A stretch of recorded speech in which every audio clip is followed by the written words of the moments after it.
Topic that is energy stored in a capacitor. तो capacitor हमारे पास वो डिवाइस है जो किसको स्टोर करती है, और जब चार्ज स्टोर हो जाते हैं तो हमारे पास जो एनर्जी होती है वो इलेक्ट्रिक की फॉर्म में होती है। किसकी फॉर्म में होती है? इलेक्ट्रिक एनर्जी जो हमारे पास स्टोर होती है वो हमारे पास बेसिकली इलेक्ट्रिक फील्ड की फॉर्म में होती है। किसकी फॉर्म में होती है? तो जो हम एनर्जी स्टोर करेंगे वो हम देखेंगे उसका रिलेशन इलेक्ट्रिक फील्ड की फॉर्म में आएगा। बैठ जाए सारे। अब ये मेरे पास दो पैरेलल प्लेट्स हैं, ये मेरे पास सोर्स है जिसने चार्ज को क्या करना है, अकोमोडेट। जितना वर्क डन होता है चार्जेस को अकोमोडेट करने के लिए प्लेट्स के ऊपर, वही वर्क डन बेसिकली क्या है, इनके दरमियान स्टोर होने वाली एनर्जी। आप सोर्स से जितना वर्क करेंगे इन प्लेट्स के ऊपर चार्ज स्टोर करने के लिए, वही एनर्जी यहाँ पर स्टोर हो जाएगी in the form of electric field. आप अच्छी तरह जानते हैं law of conservation of energy को। जितनी आपने एनर्जी दी उतनी एनर्जी क्या हो गई, स्टोर। उसको बाद में आप क्या कर लेंगे, कहीं पे भी यूटिलाइज कर लेंगे। यहाँ पर अभी सोर्स लगाया हुआ है, फिर आप कोई भी डिवाइस लगा के, लोड लगा के आप दोबारा वो एनर्जी जो है कंज्यूम कर सकते हैं। अब होता क्या है, देखें ये पॉजिटिव है तो पॉजिटिव यहाँ से इलेक्ट्रॉन्स को अट्रैक्ट करेगा, यहाँ पर क्या स्टोर होना शुरू हो जाएंगे, पॉजिटिव चार्जेस। तो बैटरी का पॉजिटिव टर्मिनल इस प्लेट पर क्या स्टोर करेगा, पॉजिटिव। इसी तरह ये इलेक्ट्रॉन मूव करके यहाँ पर आ जाएंगे, यहाँ पर स्टोर होना शुरू क्या हो जाएंगे।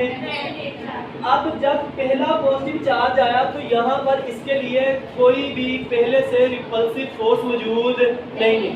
तो शुरू में जब चार्ज अकोमुलेट होंगे तो यहाँ पर जो चार्ज का स्टोरेज मैकेनिज्म है वो क्या होगा, ज़्यादा होगा। आपने कभी देखा है कि जब आप मोबाइल चार्ज करते हो तो शुरू में आपका मोबाइल बहुत स्पीडली चार्ज होता है। ये चार्जिंग डिस्चार्जिंग हम देखेंगे कैपेसिटर की नेक्स्ट टॉपिक में, तो वैसे ही यहाँ पे बात आ गई। तो शुरू में जब आपका बैटरी 10% से भी बिलो हो ना तो आपका जो मोबाइल है वो बहुत फास्टली चार्ज होता है। लेकिन जैसे ही वो 90% प्लस हो जाता है तो फिर जो उसके चार्ज की परसेंटेज होती है वो बहुत स्लो डाउन हो जाती है। उसके पीछे रीजन ये होती है कि जब शुरू में चार्ज अकोमुलेट हो रहा था तो यहाँ पर फील्ड भी क्या था, वीक था।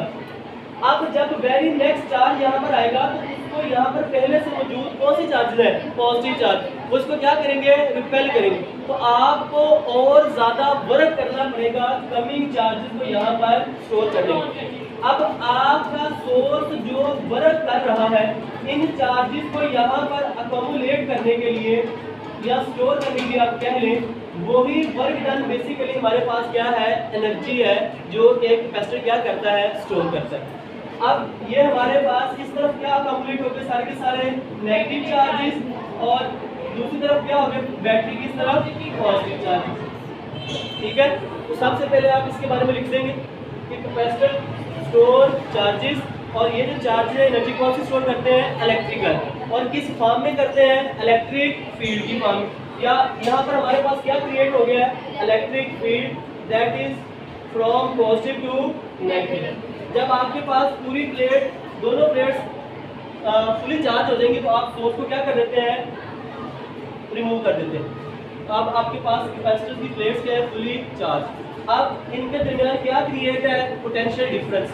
आप यहाँ पर कोई भी लोड लगाएंगे फिर आपके पास चार्ज का क्या होगा, फ्लो। आपका लोड एनर्जी को क्या करेगा, कंज्यूम, एनर्जी कंज्यूम करेगा। तो हमारे पास जो प्लेट्स चार्ज हुई थी दोबारा क्या हो जाएगी, डिस्चार्ज हो जाएगी। अब जो एनर्जी इसके ऊपर स्टोर हुई है इसका हमें फार्मूला देखना है।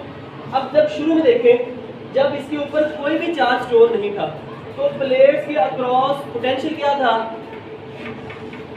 जब कोई भी चार्ज स्टोर नहीं होगा तो प्लेट के अक्रॉस पोटेंशियल क्या होगा, जीरो होगा। शाबाश। अब यहाँ पर जब हमारे पास कोई भी चार्ज स्टोर नहीं था तो हमारे पास प्लेट के अक्रॉस जो इनिशियल पोटेंशियल है वो क्या है, जीरो। जैसे जैसे चार्ज स्टोर होना शुरू हुआ तो हमारे पास जो फाइनल पोटेंशियल है वो किसके बराबर आ गया, V के।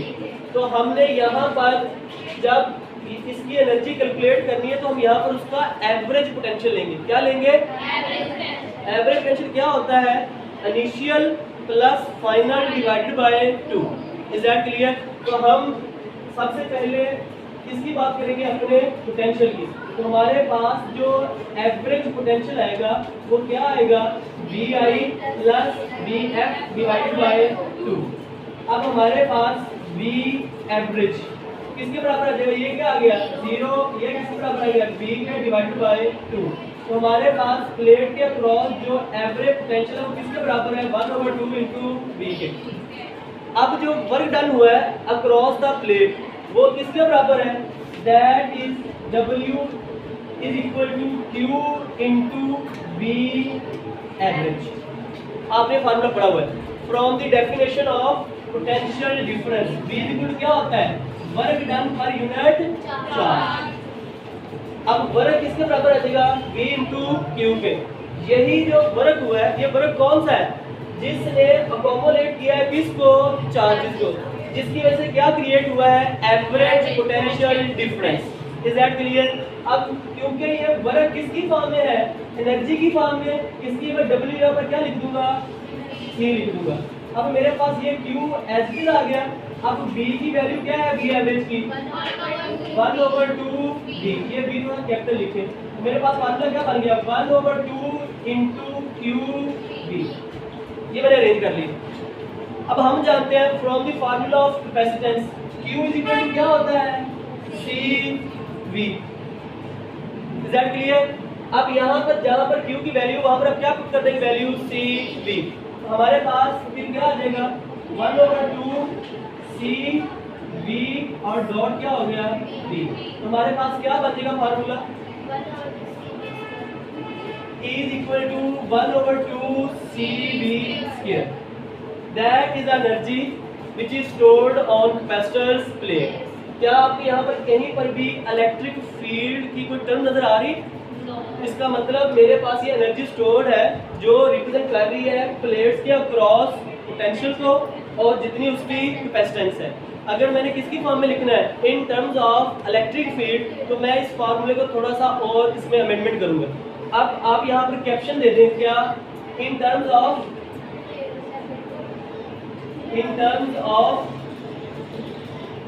Electric field.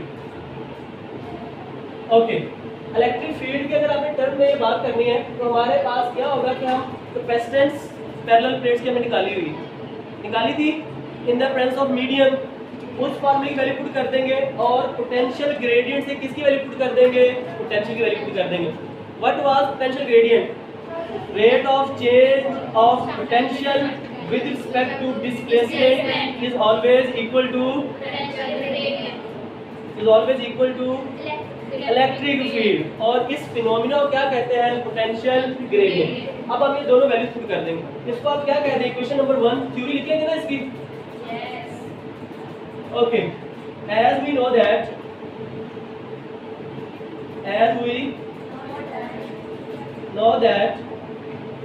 क्या थी capacitance in the presence of medium, बोले शाबाश, epsilon naught epsilon R A over D, यही थी। ओके, हमारे पास क्या था इलेक्ट्रिक फील्ड का मैग्नीट्यूड यूज करेंगे, E इज इक्वल टू क्या था potential with respect to displacement, then potential must be equal to ED। Is that clear? Yes। इन दोनों वैल्यू को उठाकर हम पुट करते हैं equation number 1 by putting in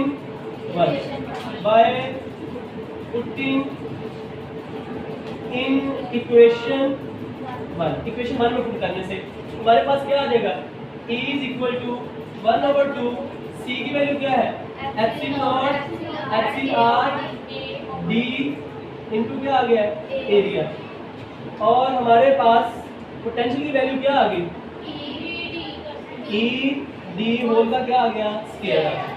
is that clear. हमारे पास क्या आ गया 1/2 epsilon naught epsilon R A over D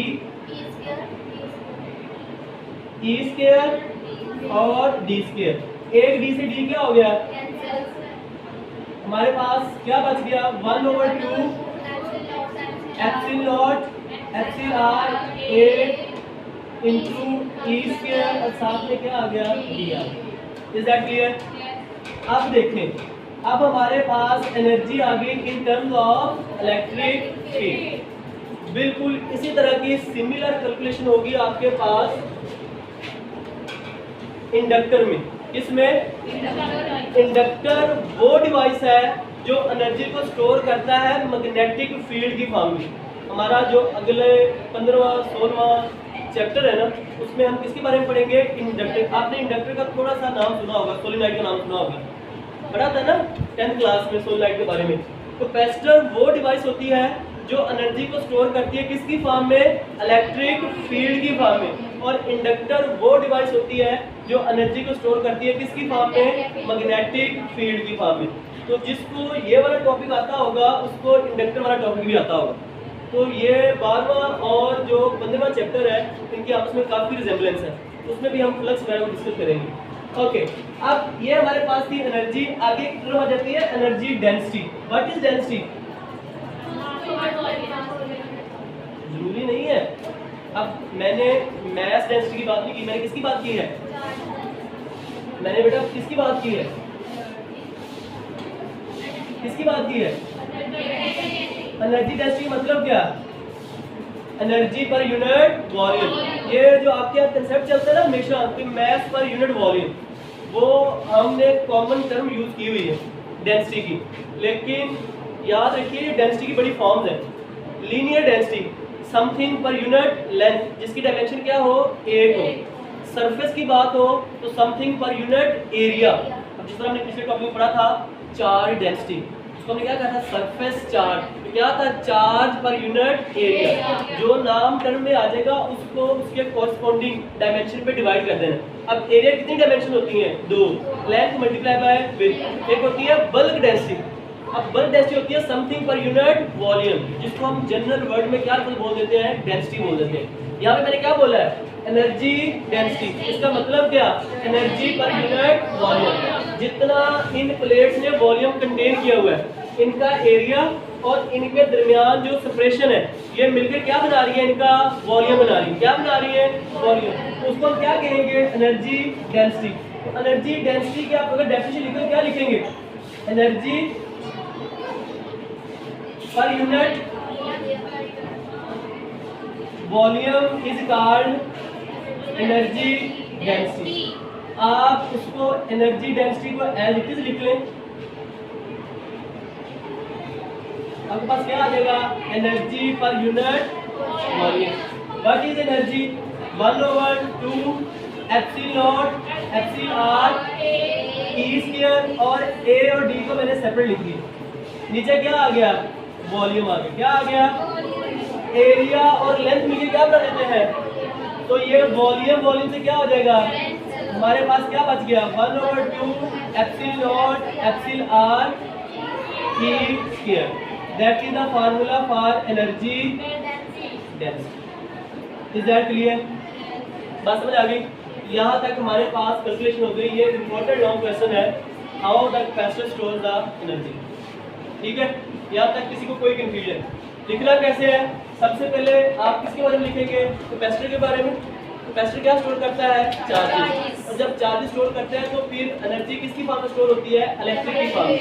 और उनके दरमियान क्या फील्ड होता है? Potential difference. इसकी वजह से क्या बनता है? कौन सा फील्ड बनता है? Electric field. याद रखिए जब चार्ज रेस्ट में हो तो बनने वाला फील्ड कौन सा होता है? Electric field. और जब चार्ज यूनिफॉर्म मोशन में हो तो बनने वाला फील्ड कौन सा होता है? Magnetic field.